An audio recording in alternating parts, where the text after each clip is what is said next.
Do you think about your day today or your tomorrow? What could be fun? I asked myself this question today. You see, the alarm went off at 5:30 a.m. I didn't want to get out of bed. All I could think of were the things that I didn't want to do, or the meetings that I wasn't looking forward to. So, 20 minutes or so later, I finally did get up, got on my clothes, and went out for a walk. I brought my phone to listen to some podcasts, but I decided not to listen to anything, and I just walked. And I asked myself the question, what would be fun today? Just off and on as I was walking. When I got home, still couldn't answer the question. So I made breakfast, had a cup of coffee. A cup of coffee, that's always a... I'm not sure if I want to be an advocate of caffeine addiction, but I will say that sometimes a good cup of coffee is a great way to turn around a day like today.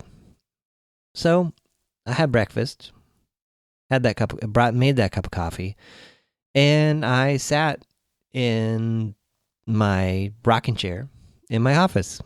There's a rocking chair that somehow has just ended up in my office that sits next to my desk. It's interesting just the difference in moving 3 feet from the desk chair that sits in front of my desk to the rocking chair can completely change my perspective on things. And I would throw the challenge out to you.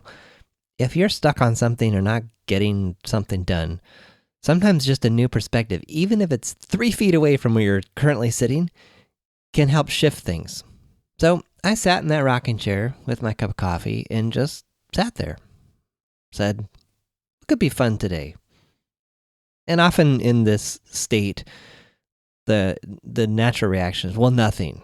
Nothing could be fun today because everything's horrible. Or not everything's horrible, but everything's drudgery. Oh, there's just nothing fun. There can't be any fun. And so as I was sitting there drinking this excellent cup of coffee, I was looking at my bookcase. And in my bookcase are my favorite books that I've saved because I've kind of gone through the process of culling books in the last several years, kind of down to just the essentials. And so there's just the essentials, and then there's the essentials that I haven't read yet, that I bought or was given and I'm going to read someday. And as I was sitting in my chair, a book caught my eye. The book's called Switch: How to Change Things When Change is Hard. Isn't that ironic?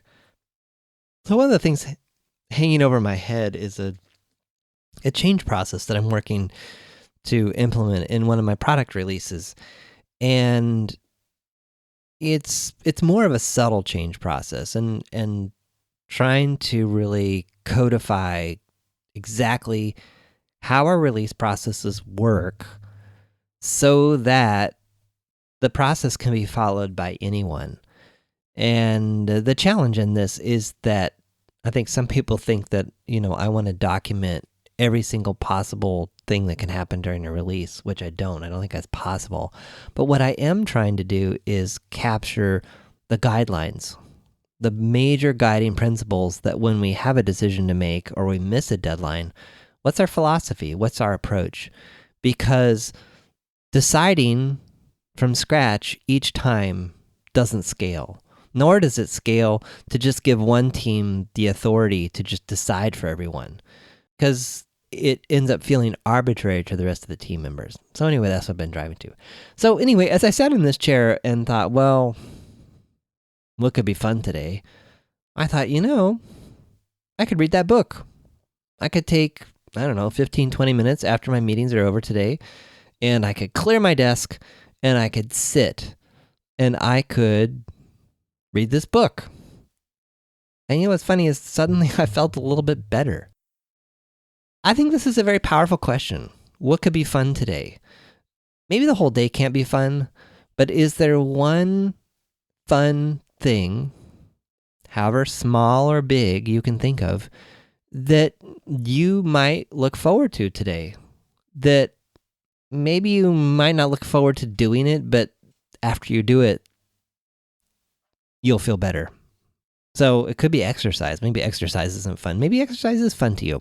Again, my challenge is if you're having one of those days or one of those weeks, even if you're feeling totally stressed out and you feel like there's not a minute to spare, I recommend going for a walk, even if it's 5-10 minutes, even if it's a short walk, or sit in your chair and do nothing.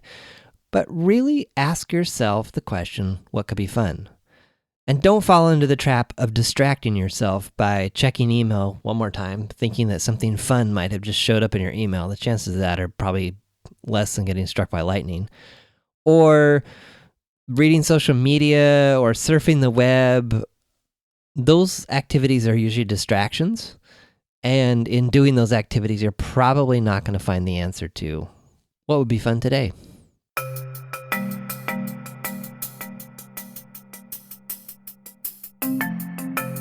Thanks for listening to The John Poelstra Show. Notes, links, and all that other good stuff for this episode are at johnpoelstra.com/podcast. If you have questions or ideas around the podcast, send those to podcast@johnpoelstra.com.